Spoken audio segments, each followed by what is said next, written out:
만약에 기도하시는 중에 갑자기 하나님께서 우리 성도님들을 먼 나라에 해외 선교사로 가라 말씀하시면 어떻게 하시겠습니까? 순종해야죠. 순종해야 되는데 뭘 준비하시겠습니까? 갑작스러운 이 말씀 앞에 뭘 준비해야 될까? 한번 생각해 보십시오. 어떤 분들은 체력이 중요하다 해서 갑자기 안 하던 헬스장도 가시고 운동도 하실 분들이 계실 것 같고요. 또 어떤 분들은 거기서 살려면 외국어가 필요하다 해서 또 안 되는 외국어 학원을 갑자기 등록하시는 분들도 계실 겁니다. 또 어떤 분들은 그래도 선교해야 되니까 성경 공부 제대로 좀 하고 가자 해서 성경 세미나 찾아다니시는 분들도 계실 겁니다. 그리고 또 많은 분들은 버티기 위해서는 필요하다 해서 고추장, 김 이런 거 장만하시고 준비하시는 분들도 계실 것 같습니다. 이런 생각을 해봤습니다. 바울 사도는 처음 전도 여행을 시작할 때 어떤 준비가 있었을까? 이제 대장정의 선교 여행이 시작되는 장면이거든요. 그는 어떤 준비가 있었을까? 물론 성경에 나와 있진 않지만 여러 준비도 있었겠지만 오늘 본문 말씀을 보면 그 무엇보다 그의 마음의 준비가 좀 우리 눈에 들어옵니다. 마음의 준비가 좀 보여요. 자, 오늘 본문 말씀을 보면 오늘 본문 말씀은 그의 첫 번째 선교지거든요. 바로 어디냐면요. 한번 눌러주실래요? 네, 바로 구브로라는 곳이었습니다. 오늘날로 보면 이제 키프로스라는 곳이죠. 이 키프로스라는 곳은 지금 가보시면 이제 성지순례자들의 발걸음이 끊어지지 않는 곳이에요. 이곳은 이제 바나바, 이제 바울의 같은 선교 팀원이었던 이 바나바 선교사의 고향이었습니다. 그래서 여기부터 갔던 것 같아요. 이제 구브로라는 곳인데 그곳은 그래서 지금도 가보면 바로 이 바나바의 기념교회 바나바 무덤이 있는 곳이고 또 그 밑에는 좀 흥미로운데요. 죽었다가 살아난 그 나사로가 살아서 그곳에 키프로스로 가서 남부 키프로스에서 라그나카에서 복음을 전했다라는 전승이 있습니다. 그래서 나사로 기념교회도 있어요. 그래서 많은 성지 순례자들이 지금도 찾고는 있는데 처음 바울 사도가 그곳에 도착했을 때에는 어땠겠습니까? 영적인 불모지, 그냥 영적인 암흑이었을 거예요. 참 답답하고 캄캄했을 겁니다. 근데 그러한 첫 선교지에서 그에게 어떤 독특한 하나의 변화를 오늘 본문 말씀의 한 문장으로 이렇게 이야기해 주는 걸 보게 됩니다. 그게 이제 9절이거든요. 우리 9절 말씀 한번 좀 읽어보겠습니다. 시작. 바울이라고 하는 사울이 성령이 충만하여. 아멘. 바울이라고 하는 사울이라는 말이 나옵니다. 자, 이게 무슨 뜻일까요? 바로 사도 바울은 두 가지 이름이 있었다라는 것이죠. 지금까지는 어땠습니까? 청년 사울이라는 이름으로 나왔습니다. 그리고 이제 앞으로는 바울이라는 이름으로 만나실 겁니다. 자, 사울, 바울. 그는요, 로마의 시민권자이면서 유대인이었습니다. 그러다 보니 그 당시에 이런 사람들은 두 개의 이름이 있었던 것 같아요. 그런데 이 이름의 뜻이 아주 독특합니다. 이 사울은 히브리식 이름, 유대인 이름이고요. 바울은 헬라 로마식 이름입니다. 근데 뜻은 좀 많이 다른 것 같아요. 사울이라는 이름은 바로 이 부모님이 지어줬을 겁니다. 근데 물론 그 뜻은 요청하다, 간구하다, 이런 뜻이 있어요. 그런데 그런 의미 때문에 사울이라는 이름을 지어주지는 않았을 겁니다. 어떤 의미였을까? 성도님들, 이 바울이라는 사람은 베냐민 지파 소속입니다. 12지파 중에 유대인 베냐민 지파 소속이에요. 크지 않은 이 지파 가운데, 이 가문 가운데 가장 걸출한 스타는 누구였을까요? 세상적으로 가장 성공했다 하는 사람이 누구였을까요? 바로 구약의 사울 왕입니다. 베냐민 지파 같은 지파에 최고의 걸출한 큰 인물이 사울 왕이었어요. 그러다 보니 보통 유대인들이 그랬을 겁니다. 이 베냐민 지파 사람들은 자식들을 사울이라는 이름을 줘주고 싶었을 거예요. 큰 인물 되라. 왕과 같은 존재 되라. 그래서 항상 사울이라는 이름을 들을 때마다 이 사울은 너무 좋았고 그렇게 살고 싶었을 겁니다. 그래서 젊은 시절에 보면 정말 열정적으로 율법을 공부했고 그리고 어렸을 때부터 이 정치 생활들을 하면서 나름의 공을 세웠던 사람이에요. 그랬던 그가 예수님을 만나서 모든 게 무너지죠. 모든 게 불필요하구나. 내가 헛살았구나. 모든 걸 배설물처럼 여기겠다 이야기했습니다. 그가 그리고 예수 그리스도의 거룩한 종이 되어서 남은 인생을 살아가는데 그러면서 그의 이름은 이제 바울이라는 명함으로 사는 것입니다. 바울이라는 이름의 뜻이 뭘까요? 작은 자입니다. 작은 자. 성도님들, 우리는 전문 선교사는 아닐지라도 모두가 다 주님의 사명자들로 부름받았습니다. 그 사명자들, 내가 어떻게 주님의 사명을 감당하지? 하나님이 내게 주신 비전을 어떻게 또 이루어가지? 성도님들, 제가 살아보니까 능력은 주님이 주시는 것 같아요. 그런데 우리가 해야 될 일이 있다면 그것은 작은 자가 되는 것, 겸손입니다. 주님 부르실 때까지 우리가 할 일은 겸손의 허리띠를 동이는 겁니다.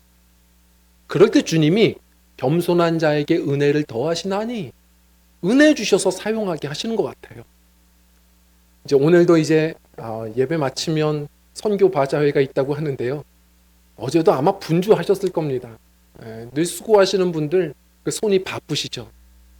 근데 주님의 사람들은 그래서 세 개의 손이 필요하다고 하지 않습니까? 근데 그 세 개의 손은 왼손, 오른손, 또 하나가 겸손이라고 합니다. 아무리 바쁘고 분주해도 겸손을 잃어버리면 그건 내 영광이고 결국 내 일이더라고요. 항상 우리 주님 은혜 안에서 겸손의 허리띠를 잘 동여 매셔서 승리하셨으면 좋겠습니다. 겸손은 세상에서는 패자의 이름이지만 믿음의 세계에서는 승자의 이름입니다. 왜 그럴까요? 우리의 대적 사탄은, 마귀는 교만 전문가입니다. 제가 보면서 느끼는 건 문제가 있는 분들은 신앙이 무너지지 않습니다. 오히려 기도해요. 뭔가를 이룰 때부터가 무너집니다. 교만으로 한번 건드리면 다들 넘어집니다.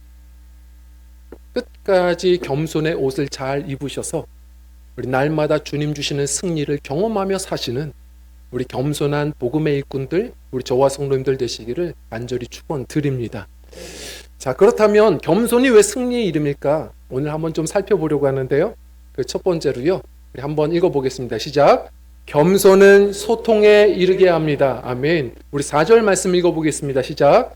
두 사람이 성령의 보내심을 받아 실루기아에 내려가 거기서 배 타고 구브로에 가서 아멘.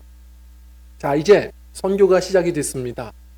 늘 혼자 걷던 이 바울이 이제는 팀이 되어서 함께 걸어가길 시작합니다. 겸손합니다. 성도님들, 우리 한국에 나름 유명한 외국인 축구인들 보면 한국 이름들이 하나씩 있는 걸 봅니다. 예전에 2002년도 월드컵 4강의 주역 감독 히딩크 감독 너무들 좋아해서 나중에는 명예 시민권을 주면서 우리 한국인 이름을 지어줬죠. 아시죠? 히딩크 비슷한 희동구입니다. 희동구. 희는 무슨 희시냐 그랬더니 뭐 상암 희씨라고 상암 경기장이랍니다. 나름 재미있는 이름들을 우리가 져주죠. 그 뒤에 이제 프로축구에 온 용병들 보면 기억나십니까? 그 최고의 골키퍼 사리체프라는 선수가 있었는데 한국인 이름을 지어줬죠. 신의 손입니다. 신의 손이다. 이렇게 지어줬어요. 그리고 또 최고의 공격수 중에 라돈치치라고 있었는데 한국인 귀화를 준비했었거든요. 그때 자신이 내건 이름은 안드레로 했으면 좋겠다 했는데 그걸로 부족하다. 한국인 이름이 필요하다 해서 팬들이 오히려 라돈치치를 라동재, 비슷하게 라동재로 불렀어요. 동재야 불렀습니다. 왜 그렇게 한국인 이름을 지어줬을까? 마음을 열고 동질감을 느끼는 겁니다. 성도님들, 사울은 이제 바울의 이름을 내걸었습니다. 그 이유 중에 하나는 겸손함인데요. 그것은 자신들이 다가서야 되는 바로 이 헬라세계 이방인들에게 마음을 여는 겁니다. 그들과 동질감을 갖는 겁니다. 자신이 좋아했던 사울이라는 이름을 이제 버리고 좀 더 겸손한 그들이 환영할 만한 그들의 이름을 가지고 사는 것입니다. 함께했던 바나바라는 선교사도 마찬가지입니다. 본래 이름은 요셉입니다. 그런데 다 내려놓고 자신들이 과거에는 어떻게 살았을지라도 이제는 선교사로 한 팀으로 지금 같이 걸어가는 겁니다. 성도님들, 그것이 예수 그리스도의 겸손입니다. 빌립보서에 보면 예수님의 겸손을 이야기합니다. 그분의 겸손, 그리스도의 마음을 그래서 배우라라고 바울이 말하죠. 그분은 하나님과 본체시지만 동등됨을 취할 것을 여기지 아니하시고 사람의 모양으로 이 땅에 오셔서 십자가를 지셨다. 그걸 보네퍼 목사님이 뭐라고 표현했냐면 참된 소통이라고 했습니다. 하나님이신 독생자 예수님이 우리의 삶을 이해하시고 주님 저를 아십니까 할 때 내가 너를 아노라 응답하시기 위해 우리의 모양으로 이 땅에 오시며 우리의 고통을 당하신 예수 그리스도, 참된 소통이다. 진정한 겸손은, 그리스도의 겸손은 티가 나는 겁니다. 결국은 우리가 되는 일들이 벌어집니다. 내 자세를 낮추며 서로 소통의 역사들이 일어나는 것이 바로 겸손의, 그리스도의 겸손의 특징입니다. 그런데 성도님들, 말로는 늘 소통입니다. 그런데 누가 이렇게 멋있게 표현했어요. 온 교회 모든 성도들이 다 안다. 그런데 입으로는 소통이라고 하면서 삶은 소탕이다. 소통 말하지만 늘 소탕하며 사는 겁니다. 소통은 함께 서로 대화하며 같이 사는 겁니다. 그런데 소탕은 다 죽이고 나만 살아야 직성이 풀리는 겁니다. 세상은 그렇게 살기 때문에 그게 상식입니다. 그런데 그게 교회 안에까지 들어올 때가 많습니다. 때로는 그래서 선교팀들이 많이 무너집니다. 내 주장만 옳다고 생각하고 그리고 내 생각만이 늘 항상 바르다고 생각해서 항상 굽히지 못하고 고집을 부리다가 공동체가 무너지는 일들이 참 많습니다. 성도님들, 성령 안에서 가장 일어나는 먼저의 특징은 거룩한 교통입니다. 그 사람을 한번 돌아보는 것이고 그 사람의 입장이 되어보는 것이고 그래서 함께 이해를 가지고 대화를 나누는 것. 그럴 때 사랑의 지경이 넓어져 가는 성도가 될 것이고 그럴 때 하나님의 비전, 교회, 공동체들이 세워지는 역사가 있을 것입니다. 제가 예전에 그 나태주 시인의 시집을 좀 보게 되는데 참 시인들은 참 표현이 멋있습니다. 그냥 사랑이라고 표현하면 될 걸 그 시집 제목이 그래요. 너의 햇볕에 마음을 말린다. 너무 멋있죠? 그런데 그 시집 가운데 축복이라는 시가 있습니다. 한번 좀 전해드리고 싶은데 같이 한번 좀 읽어볼까요? 시작. 가랑비 이슬비, 가랑비 이슬비, 마음에 따라서 이름이 달라진다. 고운 사람 있으라고 이슬비, 미운 사람 가라고 가랑비. 언제나 너는 나에게 이슬비 이슬비, 옷이 젖고 마음도 젖는다. 한번 우리 옆에 있는 성도님 잠시 바라볼까요? 묻겠습니다. 이놈이 가랑비입니까? 이슬비입니까? 우리 한번 인사할까요? 당신은 이슬비입니다. 인사하겠습니다. 당신은 이슬비입니다. 네. 어제까지는 가랑비였겠지만 오늘 이슬비였으면 좋겠어요. 성도님들, 똑같은 걸 봐도 결국은 그 이름은 내 마음에 따라 달라지는 겁니다. 겸손은 사실 우리 스스로에게는 없습니다. 그리스도의 마음을 날마다 구했으면 좋겠습니다. 주님의 마음이 있을 때 그 사람에 대한 긍휼함이 시작됩니다. 그리고 그 사람의 삶이, 그 사람의 상황이 이해가 됩니다. 사울 왕처럼 왕궁에 있어도 자기만 높아지고 주변 사람 다 배척하고 그래서 외로워졌던 그런 인생 말고 오히려 다윗처럼 쫓김 당하고 광야 속에 있어도 사람들이 몰려들고 하나가 되는 일들, 성도님들 그러한 주님 은혜 안에서 이슬비가 되어서 우리 복음의 향기를 나누며 사랑의 지경들이 날마다 넓어져 가는 승리하는 믿음의 여정들이 되셨으면 좋겠습니다. 그리고 두 번째로는요, 우리 겸손은요, 같이 읽어보겠습니다. 시작. 겸손은 능력을 얻게 합니다. 아멘. 자, 오늘 본문 말씀을 보면 사울이 이제 바울이 되는 분기점이거든요. 이 바울이라는 이름이 등장하는 독특한 한 계기가 있습니다. 무슨 일이 있었나요? 이 두 선교팀이 이제는 함께 하나가 되어서 저 파포스라는 곳 서쪽, 구브로의 서쪽으로 가게 됩니다. 그것은 나름의 잘 갖추어진 도시였어요. 성경에는 바보라고 얘기하는데요. 이 파포스에는 당시에 로마 총독의 관저가 있었습니다. 서기오 바울이 일을 하던 곳이에요. 근데 그 사람이 종교에 참 관심이 많습니다. 관심이 있어요. 그래서 이 바울과 바나바가 온다는 소식을 듣고 예수님 이야기를 듣고 싶어서 막 환영하며 달려나갑니다. 그런데 방해하는 세력이 있었죠. 누구였냐면 박수무당이었습니다. 그 당시에 그 지역에 정신을 사로잡았던 가스라이팅 하던 무당, 무속인이 있었어요. 이름은 바예수. 예수는 뭡니까? 구원자이죠. 메시아예요. 이제 구원자. 그리스도는 이제 메시아고요. 우리 예수님의 이름의 사칭범입니다. 바는 뭐냐면 아들, 자식이에요. 바요나, 시모나, 예수님이 그러시죠? 요나의 아들, 이런 뜻이거든요. 예수의 자식, 구원자의 자식.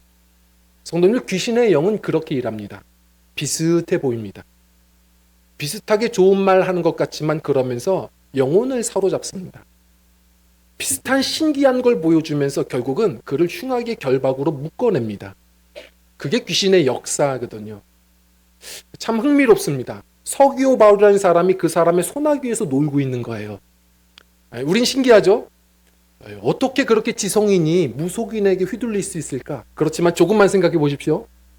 오늘날도 마찬가지입니다. 첨단 과학을 날리는 오늘날 이 시대도요, 한심하지만 이게 사람입니다. 정치인들, 경제인들, 무속인의 손에 놀아나요. 귀신의 영은 강력합니다. 사람이 나는 전도하지 마세요. 저는 그런 거 믿지 않아요. 말을 하지만요. 제가 얼마 전부터 참 흥미로운데 주식 전문 채널이 있습니다. 그 3프로 TV라고 해서 젊은이들에게 유명하죠. 가끔은 정치, 경제 얘기를 해주면서 나름 시사를 위해서 많은 분들이 봐요. 근데 제가 뭘 주목했냐면 평소에도 많은 팬덤들이 있지만 평소에 그 영상들을 시청하는 횟수보다 얼마 전에 흥미롭게 그 세 명의 바로 그 안에 나오는 출연자들이 종교 시리즈를 했어요. 종교 시리즈를 하면서 무려 시청자들이 30배가 넘었습니다. 관심 없다 말하지만 사람은 영적인 존재고요. 갈수록 우리가 높은 자리에 서게 되면 불안해서 무언가를 자꾸 붙들려고 합니다. 성도님들, 서기오 바울도 그래서 이 귀신의 영에 사로잡혀 있었어요. 그러는 가운데 이 바예수가 계속 해방합니다. 어떤 걸 했냐면 그들이 복음을 듣지 못하도록, 믿지 못하도록 힘썼다 얘기합니다. 바울이 가만히 있을 수가 없습니다. 이 순간 그의 이름의 변화가 일어납니다. 우리 9절 말씀 다시 한번 읽어보겠습니다. 시작. 바울이라고 하는 사울이 성령이 충만하여 그를 10절입니다. 이르되 모든 거짓과 악행이 가득한 자요 마귀의 자식이요 모든 의의 원수요 주의 바른 길을 굽게 하기를 그치지 아니하겠느냐. 아멘. 자, 그 순간 그의 이름의 변화가 말씀에 일어납니다. 성도님들, 우리가 선교를 제대로 해보면 느낍니다. 항상 그곳에서는 귀신의 영과 싸워야 되는 겁니다. 영적 대결이 있어요. 그걸 우리가 제대로 경험하다 보면 이 복음이 내 힘으로 되는 게 아니구나. 결국은 낮아지게 되어 있습니다. 이 순간 영적 대결을 시작하면서 이 순간부터 사울은 바울로 철저하게 사는 겁니다. 작은 자가 될 때 오히려 주님이 커지시는 겁니다. 겸손해질 때 은혜는 부어지는 겁니다. 이 싸움은 영적 싸움입니다. 성령의 충만함을 겸손히 구하는 겁니다. 바울이 그 순간 그래서 작은 자가 되어 주님의 능력을 힘입고 성령에 충만하기 시작하는데 그 변화는 담대함이 옵니다. 그를 주목합니다. 영적 대결이 항상 중요한 장면이거든요. 제가 예전에 한 친구 목사에게 그런 얘기를 들었습니다. 이 친구는 이제 순복음 교단에서 이제 살아오고 목사 안수도 받았는데 나중에 이제 장로교 또 신학대학원을 다니면서 현목을 장로교단에 하게 되었죠. 그러면서 한 중형교회에 이제 부임하게 되면서 목회를 했는데 자신이 순복음 교단 출신이라는 게 이제 알려지면서 오히려 참 이미지가 좋아졌답니다.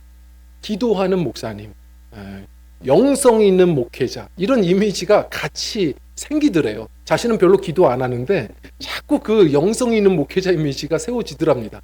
좋았대요. 근데 그러다 보니까 그 주변에서 여러 사람들이 찾아오는데 예를 들어서 이렇게 말씀을 전하는데 한 번은 금요 예배 가운데 한 모르는 청년이, 남자 청년이 와서 계속 울더래요. 나중에 상담을 하는데 주일날 저희 누님 좀 모시고 와도 됩니까? 그래도 좋죠. 감사하죠. 새신자 이렇게 전도한다는데 저희 누님이 좀 아픕니다. 기도해 주세요. 알겠다고, 기도해 주겠다고. 근데 무슨 병인지는 못 들었죠. 주일날 왔는데 뭔가 좀 이상한 거예요. 정신적으로 좀 이상한 것 같은데 딱 보면 알거든요. 이게 정신적으로만 이상한 게 아니라 정말 귀신의 영에 사로잡힌 것처럼 보입니다. 자꾸 뒤에서 희죽희죽 웃으면서 예배를 방해하는 것 같고 자꾸 영적 대결을 하는 것 같고 그래서 예배를 드리는데도 자꾸 방해가 되고 마음에 두려움이 오더래요. 그런데 약속을 했으니까 이제 오후 예배 마치고 성도들은 어떻게 하나 보자 하고선 구경을 하더랍니다. 그러는 가운데 자신이 어렸을 때 그래도 보고 들은 게 기억이 나서 처음에 대화를 걸며 기선을 제압해야 된다는 걸 언젠가 들은 게 기억이 나더래요. 그래서 나오라고, 기도하겠다 하면서 처음으로 대화를 걸었답니다. 너 내가 무섭지? 너 내가 무섭지? 이렇게 한마디 했더니 그 여자분이 갑자기 쳐다보면서 씩 웃으면서 말하더래요. 네가 나 무서워하는 것 같은데? 그 순간 머리가 쭈뼛쭈뼛 서면서 다 들킨 것 같고 다 아는 것 같고 그래서 걸린 것 같아서 너무 무서워서 그 다음에 바로 그 청년에게 얘기했대요. 기도가 좀 길어질 것 같은데 오늘 내가 저녁에 약속이 있다. 좀 바쁘다. 다음 주에 좀 데리고 와라. 그렇게 이야기를 하고 한 주간 시간을 벌고 주님 앞에 그렇게 평생 그렇게 기도해 본 적이 없답니다. 주님 살려주십시오. 제 목회의 위기가 왔습니다. 성도들이 다 쳐다봅니다. 그러면서 그렇게 기도를 하는데 다음 주에 좀 안 나왔으면 좋겠는데 나왔대요. 나와서 그 여인은 변한 게 없답니다. 계속 쳐다보고 째려보는데 근데 그 순간 자신이 변한 게 느껴지더랍니다. 그 여인이 두려운 게 아니라 불쌍하게 보이더라는 거예요. 그러면서 나오라 하고 함께 기도하자고 기도하는데 처음에는 반항하더니 나중에는 쓰러지고 나중에는 같이 울면서 기도하더랍니다. 그러면서 그 모습 보고 감동하고 곧바로 부목사님께 맡기고 목양실로 갔다라고 얘기를 해요. 근데 이런 일들이 사실 선교사님들에게는 늘 일상입니다.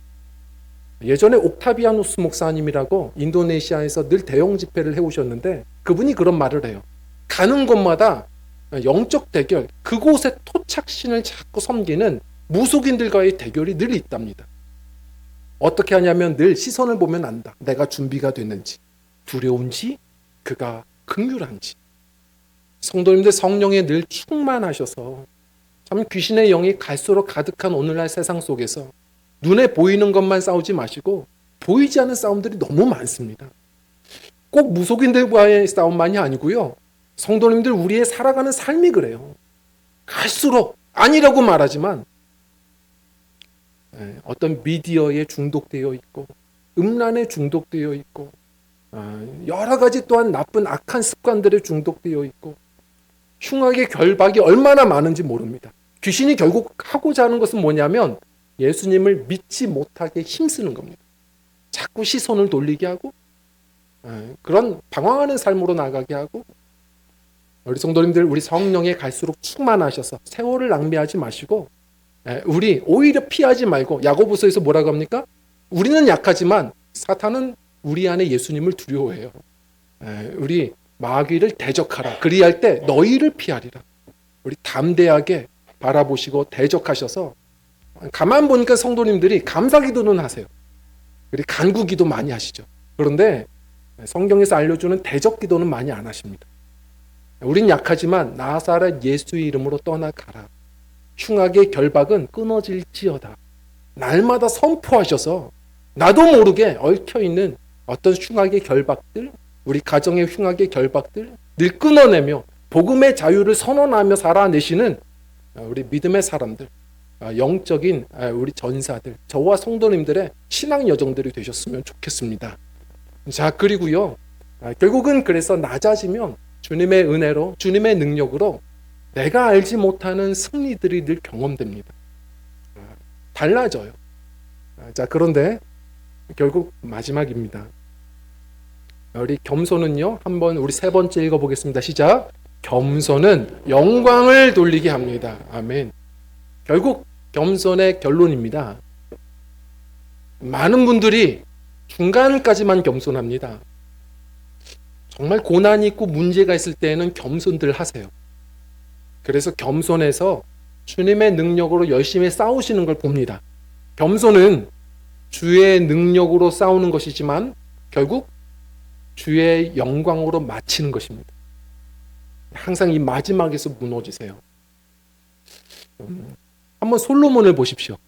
어릴 때에는 이 두려움이 많아서 왕이 될 때 1000번째 드리면서 주님 앞에 겸손히 예배했습니다. 지혜 주십시오. 주님이 사랑하셔서 많은 걸 주셨어요. 그랬더니 오히려 그 꾀를 가지고 머리 쓰다가 우상 숭배하다가 결국은 무너집니다. 기드온 보십시오. 미디안에게 괴롭힘 당할 때에는 겸손 기도했습니다. 주님의 능력으로 싸워서 승리하고 나서부터는 아십니까? 그 뒷이야기를 잘 모르시죠? 탐욕으로 무너집니다. 많은 성도들이 잘 싸우다가 뭔가를 이루면 결국 자기 영광으로 무너지는 경우들이 참 많습니다. 끝까지 겸손이셔야 됩니다. 바울사도 12절 말씀 한번 읽어볼까요? 시작. 이에 총독이 그렇게 된 것을 보고 믿으며 주의 가르치심을 놀랍게 여기니라. 아멘. 이 바울사도는 주님의 능력으로 싸웠어요. 사실은 마음 같아서는 그 바예수 평생 눈 멀었으면 좋겠는데 주님의 마음으로 주님의 능력으로 싸웠죠. 잠시 얼마 동안 눈이 멈출지어다. 그래서 눈이 가려져요. 자신이 그랬던 것처럼 잠시 눈이 감깁니다. 그 모습을 보고 그에게도 기회를 주고 더불어서 그걸 바라봤던 서기오 바울이 그리고 그를 통해 그 동네가 예수님을 선포하게 되는 일들이 벌어집니다. 바울 사도는 가는 곳마다 자신의 이름이 아니라 주님의 이름이 높아지는 일들이 있었습니다. 그렇게 가셔야 됩니다. 좀 부끄럽지만 제가 예전에 대학원 시절이었던 것 같습니다. 저에게는 이제 한참 후배여서 저는 잘 모르지만 저 신학교 후배 중에 설경욱 씨라는 분이 있었어요. 이제 찬양하시는 분들은 아실 겁니다. 또 하나의 열매를 바라시며 감사해요 깨닫지 못했었는데 참 좋은 찬양을 작곡하면서 한 번에 또 스타가 되어버렸습니다. 그런데 한 번은 제 1살 밑에 후배가 다가와서 이런 얘기를 해요. 형님, 경욱이 말이에요. 정말 대단한 것 같아요. 그래서 왜? 그랬더니 공부도 참 잘하고요. 인품도 좋고요. 신앙심도 좋은데 또 너무 겸손해요. 왜 이렇게 찬양을 하냐? 그랬더니 얼마 전에 학교 올라가는 길에 그 친구를 만났는데 경욱아 반갑다. 야, 너 이번에 찬양 히트 쳤다. 너무 좋더라. 그렇게 얘기했더니 갑자기 저를 보고 겸손하게 공손하게 손을 모으고 얘기하더라고요. 선배님 고마워요. 이게 다 하나님의 은혜이죠. 오직 하나님께 영광입니다. 이렇게 이야기를 하는데 너무 겸손했어요. 듣는데 부럽더라고요. 그래서 제가 그 순간부터 저희 집에 전신 거울이 있었거든요. 놓고 나도 그렇게 보고 싶다. 훈련했어요. 이게 다 하나님의 은혜이죠. 하나님께 영광입니다. 공손하게 연습했어요. 수없이 연습했습니다. 그렇게 하고 싶어요. 그런데 중요한 건 그걸 말할 기회가 없어요. 뭘 잘해야 하죠. 그렇게 하루하루 연습만 하다가 드디어 한번 토요 청년 예배가 있었는데 이제 그때 청년들이 한번 얘기해 주는 거예요. 전도사님, 오늘 말씀이 너무 좋았습니다. 기회다. 얘기했습니다. 공손하게 이게 다 하나님의 은혜죠. 하나님께 영광입니다. 얘기했더니 이 친구들이 가만히 보다가 갑자기 막 웃어요. 역시 전도사님 웃기다고. 그리고 갑니다. 제가 그때의 경험이 지금도 생각나는데 겸손은 많은 분들이 흉내 내려고 합니다. 성도님들, 겸손은 내게 없습니다. 겸손하려고 노력하시는 거죠. 자세를 낮춰봐야 우리의 죄성은 결국은 돌려서 다시 영광받고 싶은 겁니다. C.S. 루이스가 말한 대로 진정한 겸손은 내가 그냥 낮아지는 게 아니라 내가 사라지는 것이라고 했습니다. 내가 죽고 예수로 사는 겁니다. 오직 그럴 때 주님만 빛나시는, 끝까지 실수하지 않는 승리의 걸음을 걷는 줄 믿습니다. 오늘 본문 말씀을 제가 생각하면서 어떤 한 또 후배 목사가 생각이 났습니다. 언젠가 한 후배 목사가 찾아왔어요. 제가 좀 저 먼 곳에 개척하러 가게 되었습니다. 그래서 또 나름의 여러 안타까운 또 부모 심정이 있어서 제가 가르쳤던 제자거든요. 그래서 제가 기도해 주겠다고 같이 만나서 대화를 나누는데 그 친구가 말을 하는 거예요. 목사님, 예전에 제가 전도사로 처음 파송됐을 때 그때 저를 붙잡아주고 기도해 주셨던 그 내용이 저의 사역의 이정표가 되어 있습니다. 기억나시죠? 근데 정말 놀라운 건 기억이 안 나요. 그래서 너무 민망해서 이거 어떡하나 싶었어요. 많은 이야기를 한 것 같은데 어떤 이야기를 내가 했느냐 이렇게 물었더니 그때 그렇게 기도해 주셨어요. 하나님, 우리 전도사 큰 일꾼은 아닐지라도 존귀한 일꾼이 되어 쓰임받기를 원합니다. 크게 쓰임받지는 않을지라도 존귀하게 쓰임받기를 원합니다. 그렇게 기도해 주셨습니다. 저는 그래서 이렇게 또 개척의 길로 나아갑니다. 주님 주신 마음에 순종해 보려고 합니다. 이렇게 이야기를 하는데요. 제가 그때 좀 놀랐습니다. 왜냐하면 제가 그런 이야기를 했다고? 내가 하면서 좀 놀랐던 이유는 제가 그 이야기에 오히려 부끄러웠거든요. 왜냐하면 나름 또 개척의 세월들이 시간이 지나가면서 제 스스로에게도 내면에서 싸움이 있었던 때였던 것 같습니다. 나는 왜 좀 속히 더 크게 쓰임받지 못하지?